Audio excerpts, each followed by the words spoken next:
Bon, maintenant, qui crée la mode et dans quel objectif? Nous savons tous que la mode est un phénomène de renouvellement des goûts afin de vendre. C'est-à-dire, ce sont les commerçants qui créent de temps en temps des nouveaux modèles euh, pour vendre plus. Euh, si vous voulez, la mode présuppose un certain régime de la production et de la consommation, c'est-à-dire une division du travail assez poussée pour que le vêtement soit l'affaire de certains spécialistes qui lancent la mode. Et puis une consommation assez opulente pour que la clientèle puisse suivre, au-delà de la satisfaction du besoin, ou plutôt pour satisfaire un besoin artificiel suscité. Pourquoi? Parce que la mode soumet la clientèle à l'arbitraire d'un changement constant. Et le nouveau ne cesse d'exclure l'ancien.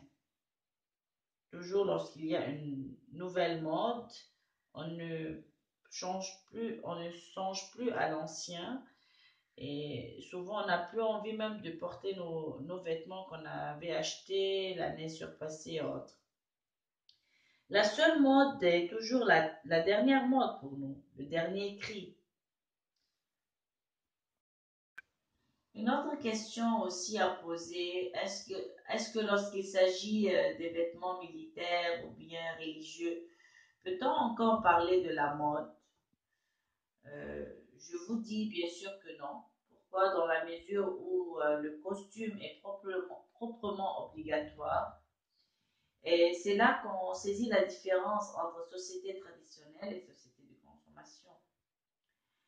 Euh, Pourquoi? Parce que les vêtements, par exemple, d'animaux sont les mêmes et ne changent pas selon l'époque ou bien les goûts. Ce sont toujours pareils. Et donc, il ne s'agit pas de consommer, non.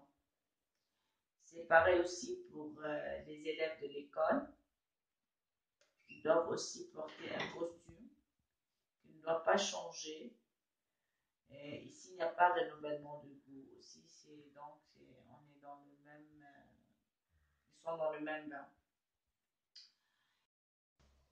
Maintenant, ouvrez vos manuels à la page 84. Vous allez préparer le texte peinture de mode. Lorsqu'on dit peinture de mode, ici, le sous-thème est la mode ou le reflet d'une société.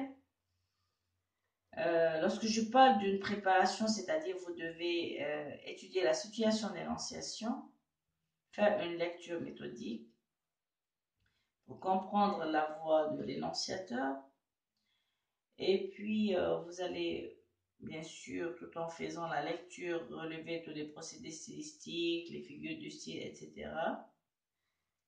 Essayez de relever les caractéristiques du type avant de répondre à la question de combien de paragraphes ce texte est-il composé. Partie 1, question numéro 1. Quelles remarques faites-vous sur les structures des phrases et quels sont les temps verbaux employés et dites leur valeur. Donc, vous avez ces trois questions à résoudre. Maintenant aussi, vous devez chercher des idées sur le sujet. La mode est-elle vraiment pour vous le reflet d'une société? Vous devez seulement chercher des arguments, pas faire le sujet. Et la prochaine fois, nous allons corriger le devoir et nous allons vous donner des idées sur cette argumentation.